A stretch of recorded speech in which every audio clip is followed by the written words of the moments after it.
What's up, cool people? I'm Matt Conroy. Welcome back to our Bible study.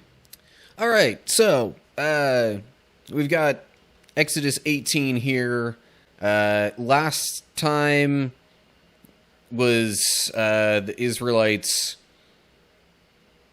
I think that was the one where they had trouble finding water at a certain place, and Moses struck the rock, and that caused water to come out. Actually, let me just take a quick look back at it. Yeah. And then there was the whole thing with the Amalekites. I knew the Amalekites thing was last chapter. I just had forgotten about the water. Or maybe I didn't, because I clearly just mentioned it. Anyway, okay. So, keep in mind, Israelites very much still in the wilderness. But we'll see what happens. So, Exodus 18, here we go. Moses' father-in-law, Jethro, the priest of Midian, heard about everything God had done for Moses and his people, the Israelites. He heard especially about how the Lord had rescued them from Egypt. Earlier, Moses had sent his wife Zipporah and his 2 sons back to Jethro, who had taken them in. Moses' first son was named Gershom, for Moses had said when the boy was born, "I have been a foreigner in a foreign land." His second son was named Eleazar, for Moses had said, "The God of my ancestors was my helper. He rescued me from the sword of Pharaoh." Jethro, Moses' father-in-law, now came to visit Moses in the wilderness. He brought Moses' wife and 2 sons with him, and they arrived while Moses and the people were camped near the mountain of God. Jethro had sent a message to Moses saying, "I, Jethro, your father-in-law, am coming to see you with your wife and your 2 sons.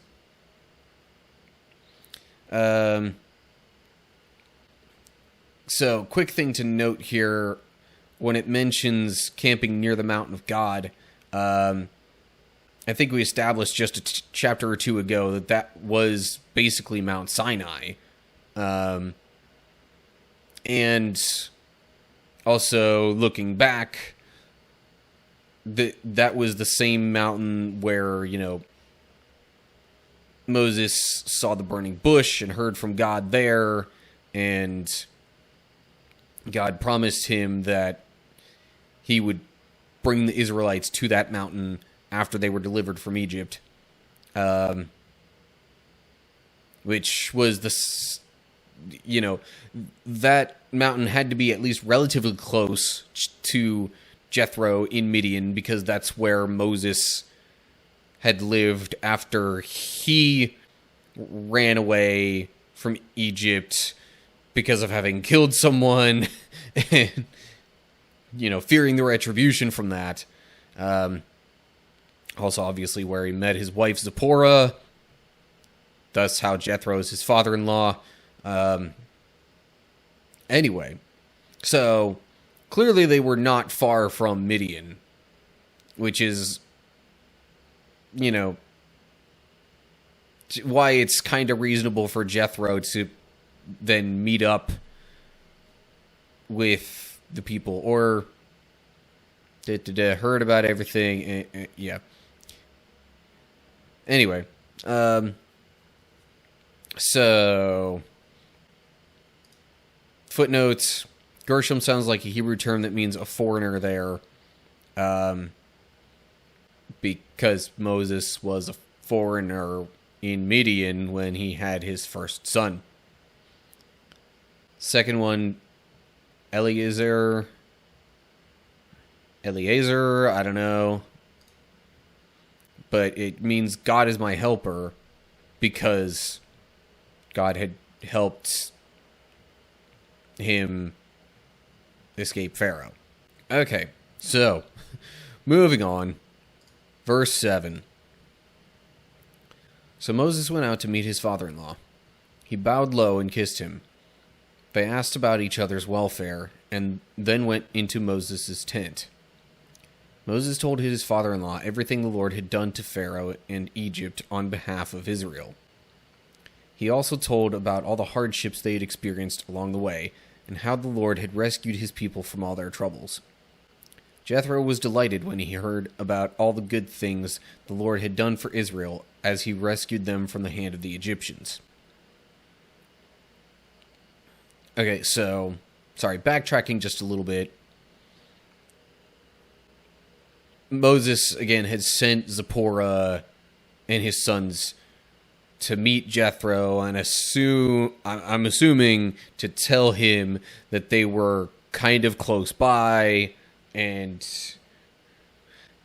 at the very least have Zipporah and his sons meet up with Jethro, but probably with the idea of also having Jethro kind of come to them just so he could see what was going on. But anyway, I'm assuming, this whole bowing low, kissing him thing, I mean, bowing low is standard greeting of respect. The kiss was probably more so of the, stereotypical side cheek variety sort of thing that's also a common greeting in various parts of the world. And then I guess they just swapped some stories. Anyway, so Jethro hears about all this stuff that God did for the Israelites. And then we get to verse 10. "Praise the Lord," Jethro said, "for he has rescued you from the Egyptians and from Pharaoh. Yes, he has rescued Israel from the powerful hand of Egypt. I know now that the Lord is greater than all other gods, because he rescued his people from the oppression of the proud Egyptians." Then Jethro, Moses' father-in-law, brought a burnt offering and sacrifices to God. Aaron and all the elders of Israel came out and joined him in a sacrificial meal in God's presence. So, I mean, Jethro may or may not have really believed in the same God as Moses, because he was from Midian. He wasn't necessarily part of, anyway, he wasn't necessarily part of the same group of people, but, hearing about all these things and seeing evidence, I mean, that was probably darn near equivalent to, preaching a gospel message way back in the day. But, so then brought a burnt offering and because, at least up to this point, most offerings and sacrifices were just in praise to God for good things. I think Jacob in particular had a habit of this. But, yeah, so, and then, of course, with what was being sacrificed, they had a meal to go along with it, to sort of mark the occasion, have a feast, so to speak, to also celebrate God's good works. Anyway, moving on to verse 13. The next day, Moses took his seat to hear the people's disputes against each other. They waited before him from morning till evening. When Moses' father-in-law saw all that Moses was doing for the people, he asked, "What are you really accomplishing here? Why are you trying to do all this alone while everyone stands around you from morning till evening?" Moses replied, "Because the people come to me to get a ruling from God. When a dispute arises, they come to me, and I am the one who settles the case between the quarreling parties. I inform the people of God's decrees and give them his instructions."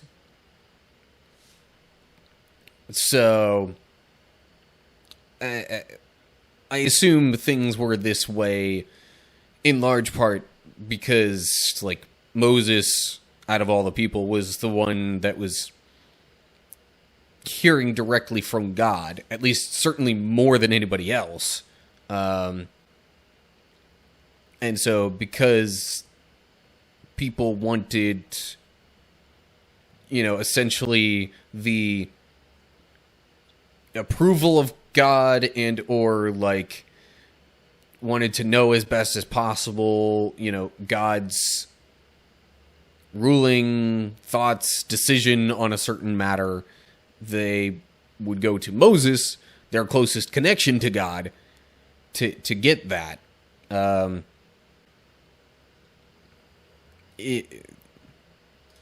was going to make a comparison to like going to a priest for confession, but that's confession. That's not settling disputes. So bit of a different thing. But like if you fused that idea with the concept of like, going to court to get a ruling on something. But Jethro is seeing that like there's all these people just standing around all day waiting for these rulings. And so then we get to verse 17. "This is not good," Moses' father-in-law exclaimed. "You're going to wear yourself out, and the people too. This job is too heavy a burden for you to handle all by yourself. Now listen to me, and let me give you a word of advice, and may God be with you. You should continue to be the people's representative before God, bringing their disputes to him. Teach them God's decrees, and give them his instructions. Show them how to conduct their lives. But select from all the people some capable, honest men who fear God and hate bribes. Appoint them as leaders over groups of 1,000, 100, 50, and 10. They should always be available to solve the people's common disputes, but have them bring the major cases to you. Let the leaders decide the smaller matters themselves. They will help you carry the load, making the task easier for you. If you follow this advice, and if God commands you to do so, then you will be able to endure the pressures, and all these people will go home in peace." So, Jethro is essentially saying, okay, there's way too much for you to do alone, Moses. You need to pick some other people who you trust to do a good job, and have them settle some of, the smaller rulings, essentially. Smaller, for lack of a better word, like, I don't know how they would have necessarily defined what was a small matter and what was a larger matter, but in any case, kind of like almost how in a large business or company you might have, the president, CEO, whoever, who's like, the ultimate final say on the most important of things related to the company. But then, there are other levels of management that might handle, you might have district managers and store managers and then department managers and, different levels of things like that.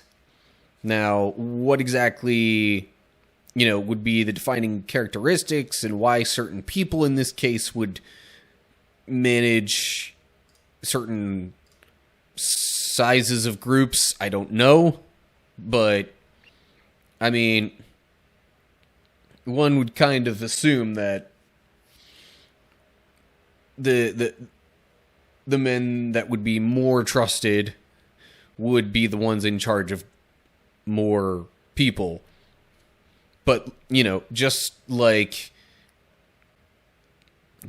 at a job, again, in a larger corporate structure, if you have an issue, you might just take it to kind of your assistant manager, or I'd think of like a leader of 10 being like assistant manager, leader of 50 being maybe more like the department manager, leader of 100 being like store manager, leader of 1,000 being kind of like district manager, or something along those lines. So then you have kind of multiple layers of possible conflict resolution,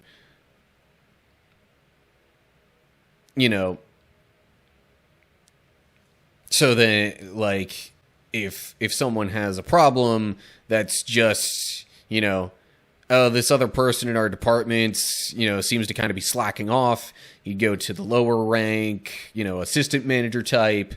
But if it's something that's more with like a broader overall system or something, or how something's handled in the store, you might want to take it to like the store manager or at least department manager. Anyway, I'm speaking from my own experience right now, working at Walmart currently. But anyway, so point is, divvy up the work into smaller chunks and have other people who can handle the load so Moses doesn't have to do everything. Meanwhile, that also frees Moses up to focus on,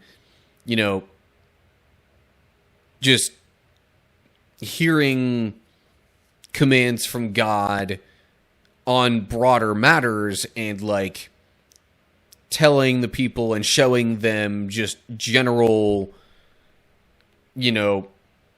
kind of rules to live by in a sense. Anyway, I think I've talked about that little section long enough. Moving on, verse 24. Moses listened to his father-in-law's advice and followed his suggestions. He chose capable men from all over Israel and appointed them as leaders over the people. He put them in charge of groups of 1,000, 100, 50, and 10. These men were always available to solve the people's common disputes.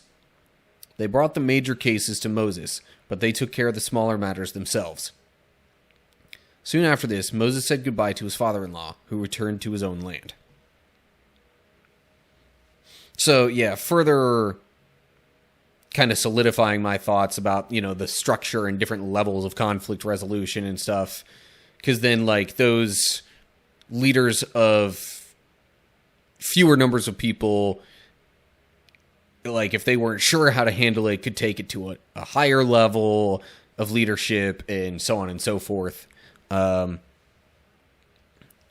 Also, keep in mind, this group of people was, again, wouldn't be unreasonable to assume, like, easily over 1.5 million, maybe closer to 2 million, because it said there were 600,000 men that left Egypt in the Exodus. So, yeah, with that many people, this, like, I can't even imagine what would have happened had this structure not eventually been set up. Because that's way too many people to try to handle disputes. And I don't know about you, but there are times when I have been in certain living situations and I've seen other people in certain living situations, and it gets to a point where it's like, the little frustrations that at first you might just kind of let them go and say whatever, no big deal. Eventually those just, compound and pile up and, reach a boiling point. And I mean, that happens in a lot of different living situations that I've seen.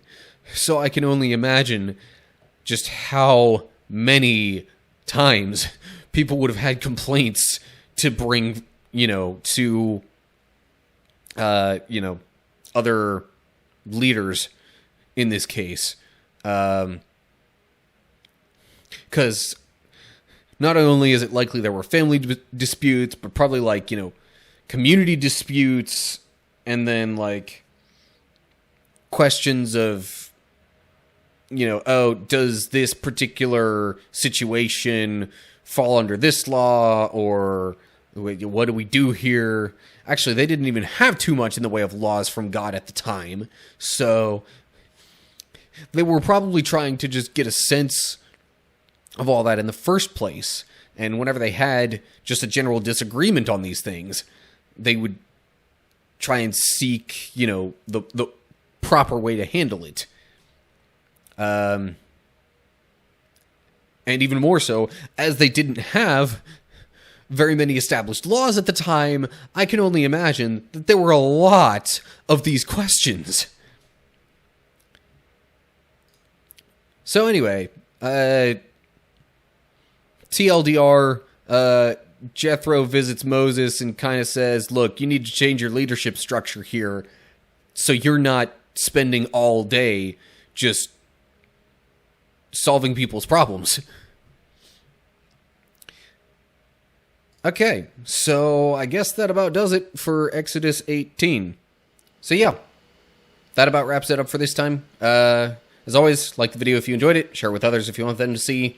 Make sure to subscribe to my channel to see more of my videos, and click the notification bell to get updates when I post new ones. Look down in the description for info on other social media pages and how to find and follow those. And make sure that you leave a comment down below if you have any thoughts you'd like to add. So that's it.